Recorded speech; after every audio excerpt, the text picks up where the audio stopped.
Okay, hello Hang Printer community. I just thought I should show you where the simulator work is. I want to start actually with not showing the simulator itself, but by showing the context in which the simulator is supposed to work. I asked an AI to generate this. It's the hierarchy of bootstrapping or creating an actual hang printer, and it's much more software driven now than it was before.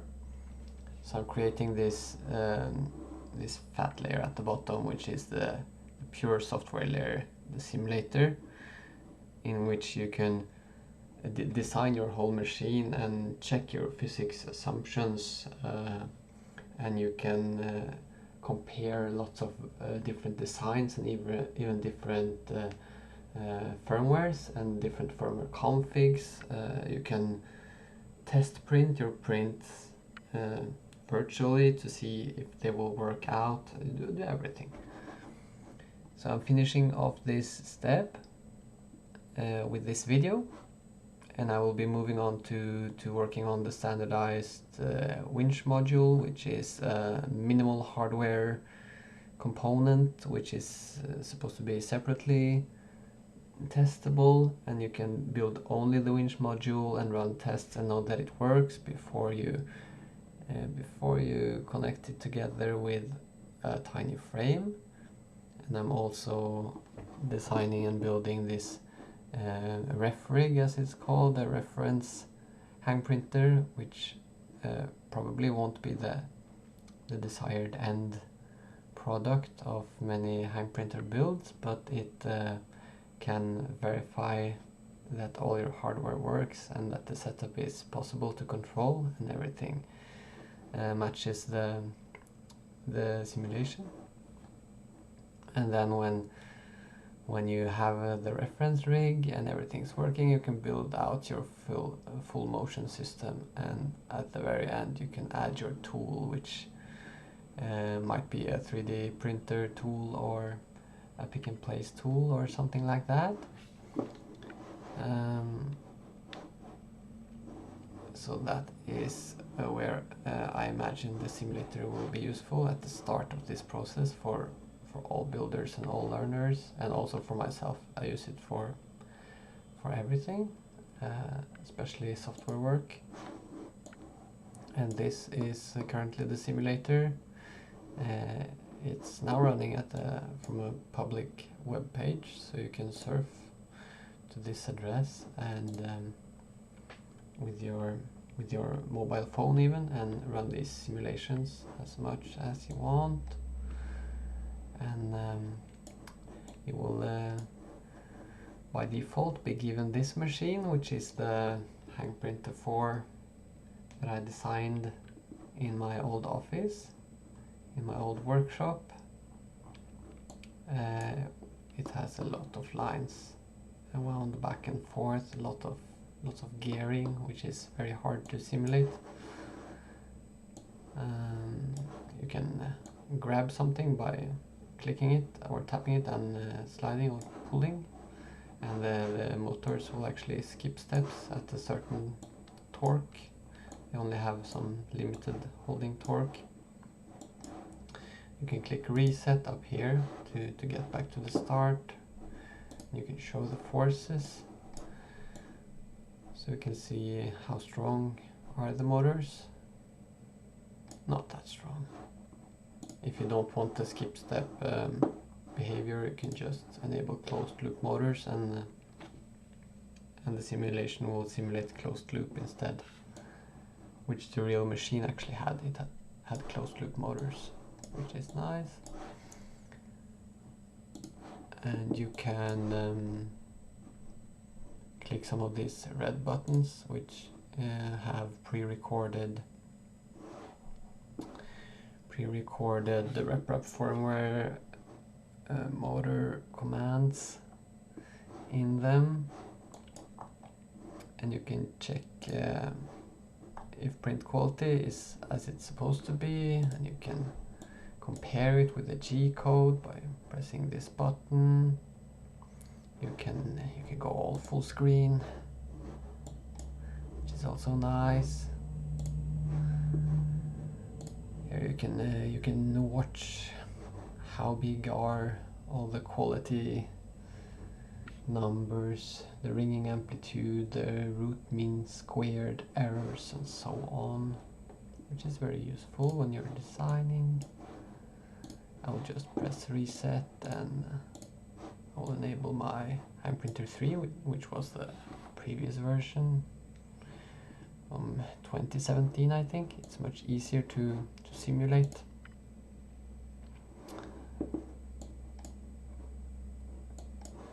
And yes, now I press the print logo button just to have something to show. You can see that it has some white lines, but in some places you get a slightly pink shade. And that's because the simulator simulates some imperfections in the spools. You can see the knots. The knots on the spool makes the line jump up and down a little bit, which they will do in real life as well, especially if you're using belts instead of lines. Then the belts will behave a bit like this. They will climb the previous layer, and this exact climb time, the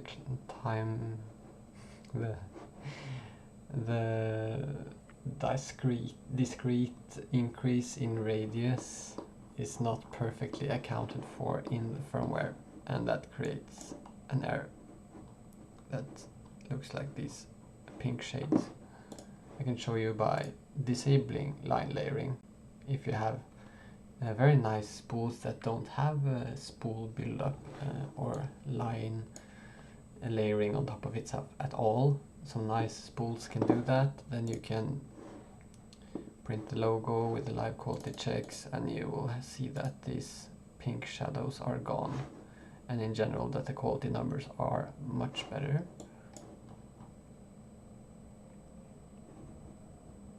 Now instead the dominant error is when the tool is accelerating and decelerating, which makes total sense.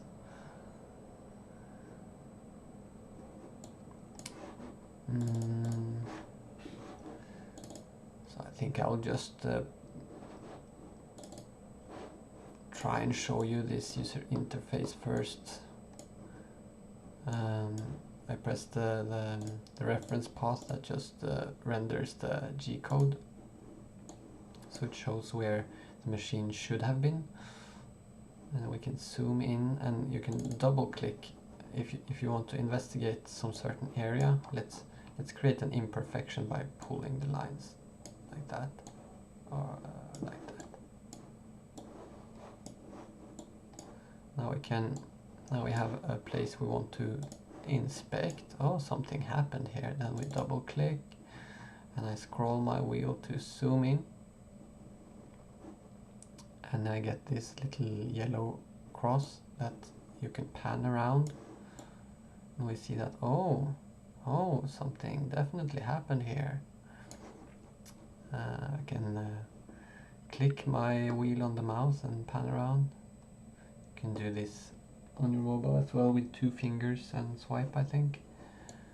I can triple click to get rid of the yellow cross, but the effect is still there. I still pan around that invisible cross. I will usually check the very top corner of this logo like that, and I will enable the reference path and see, oh, we didn't quite hit it, but we were very close. Very, very close. So this seems like the machine came from from the bottom right here, and inertia just made it go too far. Maybe.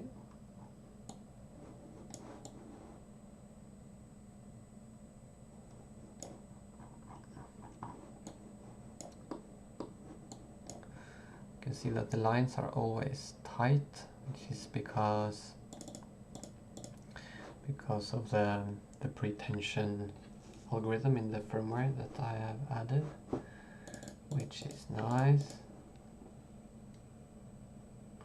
Trying not to go into too big detail, just focus on the things you can see. You can see this machines button, but there are more machines.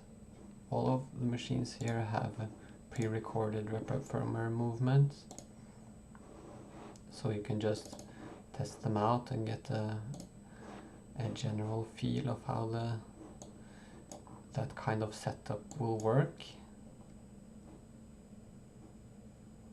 It doesn't matter so much that it's RepRap firmware generated motor commands. It might as well have been Clipper. Clipper also supports hang printers.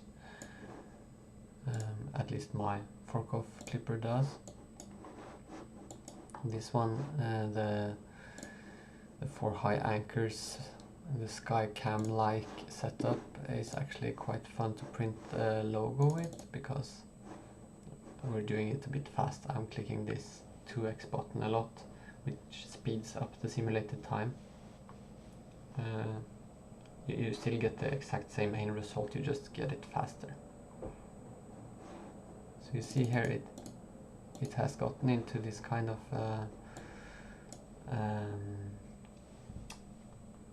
what's it called? Eigenfrequency.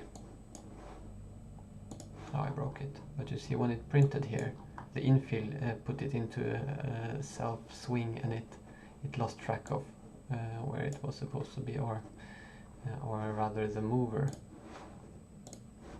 The effector was not properly constrained, and it started resonating. Resonance. I'm always struggling to find that word. Let's run it to the resonance point again, since that's so much fun.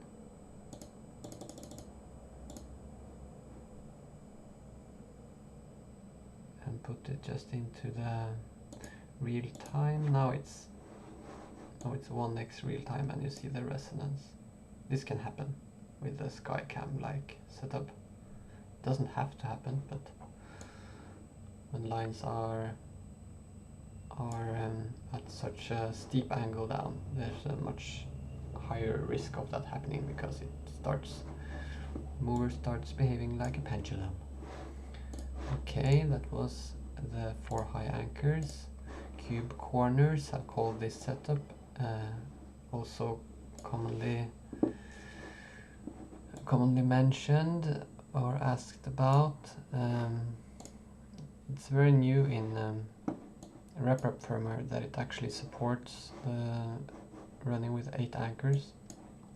Previously the support was very incomplete, but now this is, at least in my fork of RepRap firmware, and probably future stable releases of RepRap firmware can run 8 hang printer anchors at once like this.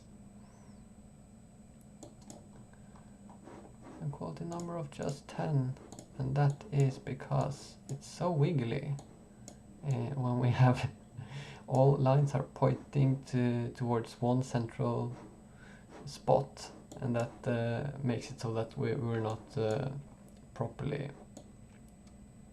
constraining the rotational degrees of freedom. And if I disable closed loop motors, you will see that this machine just misses steps very, very easily when configured like this. But it's fun regardless. Let's do an open loop version of the logo. Doesn't look as nice. Here we have lots of artifacts.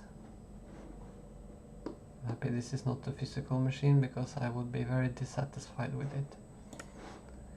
Okay, here are some actually, these are just plotter machines, 2D machines that I've just imported into my 3D simulator because it's fun. They will typically fall down like that and just miss steps like that. But, enable closed loop motors, and we can run, I want to demonstrate that you can run several of them at once. Maybe just run 2 for now, and we can compare directly their performance. We see with closed loop motors, these two are the exact same weight to make them comparable. They perform almost identically. This is interesting. Let's add another one that's not performing exactly identically. So the purple one at least has some other resonance frequencies.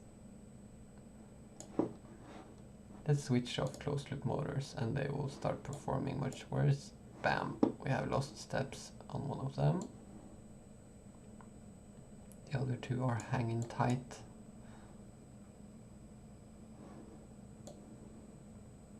We have some vibrations going on. Okay, so you can do like that when you're designing hardware and wondering about forces and stuff. Okay, what other fun things can we do? We can, I have prepared the world's first 3D Benchy print in the simulator. I have exported the G-code and I have added one line into that G-code actually manually. I will show you that. It's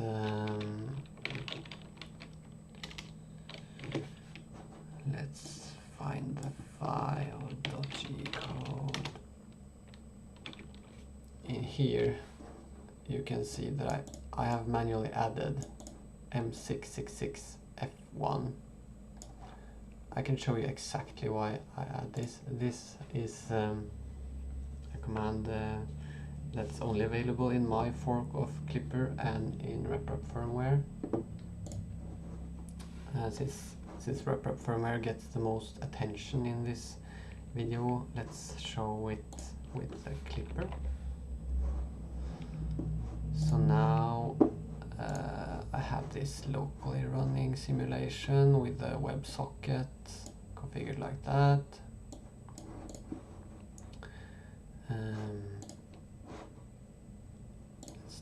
It's easier to see in the HiPrinter 3. Let's show forces, let's start the simulation, and we can see tiny little forces. The orange lines means slack lines, so the lower lines are all slack here. And now I start Clipper.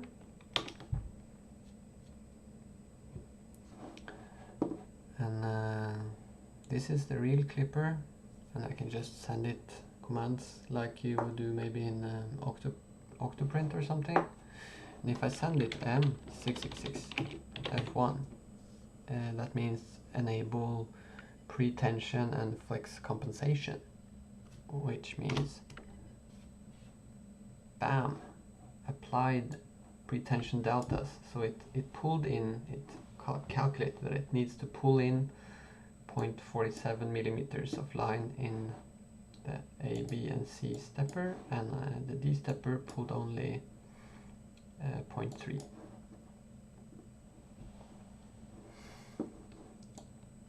And that gave us a pre-tension, somewhat unstable. So wiggles a little bit, but these are stepper motors, so they will vibrate. So it's kind of like that kind of vibration. In RepRap firmware, you wouldn't have an immediate reaction to this command. It would tension the lines upon the next G1 move instead. this is nice. Let's just do some movements so that you can see what it does. I can enable a trace, which makes it so that the extruder, this vertical orange line, just extrudes dots continuously, so you can see when it moves. And I send this command now, bam, and the machine starts to move 10 centimeters. Ta-da! And let's do 2 more, but faster. And let's do a Z move. That's more risky. That's harder. 40 centimeters vertically.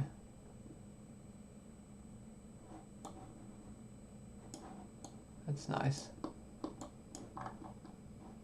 Not perfectly straight because of the line buildup and stuff, and also the pretension is a little bit too low maybe, but pretty good. Okay, so that was pretension M666 F1. Let's reset this and let's look at what I did to make this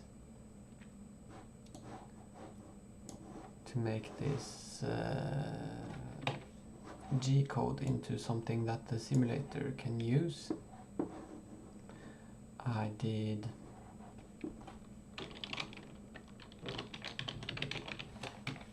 this command. I have already built this executable file, which is reprep firmware running on my desktop computer, and I gave it a G code, and it created this CSV file, which contains just motor commands. This is a file of almost 4 million motor commands. So this is the last command. We can look at that one. This is just a command number, and this is the motor number 40. We have motor number 40, 41, 42 and 43. Those are our 4 motors. And yeah, this is the time step. We have a number of acceleration time steps, I think, cruise time steps, deceleration time steps. Yes, I don't remember exactly. But that's the kind of data that gets sent into this. Let's upload that.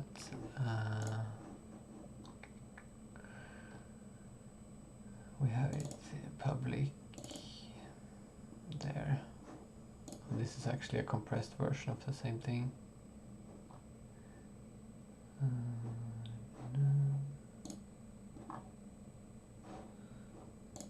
There, 3D Banshee.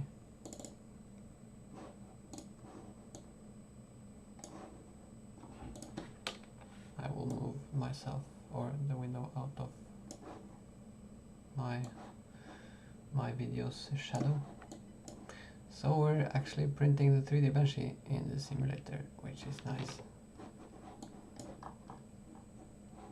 And we can increase the speed. This will take quite a long time to print, and this yellow color doesn't work very well with a full 3D Banshee. It's a bit hard to see what's going on after a while, but it's fun and it works.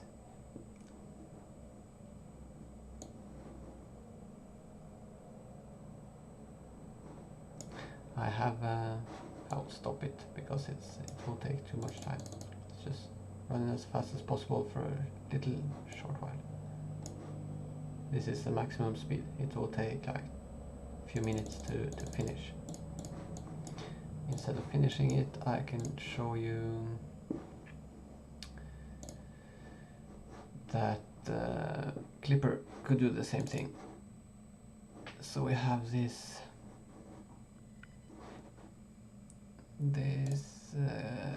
Clipper generated 3D benchy here, and it works just as well. So this is what a Clipper would have done. Although my Clipper simulator always has a long lag at the beginning. That's not Clipper's fault.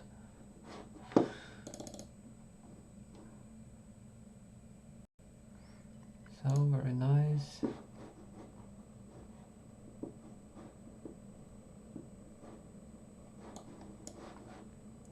Let's reset that as well. What else can we do? I think that's it for today. Go to this repo and read all the readmes to understand everything.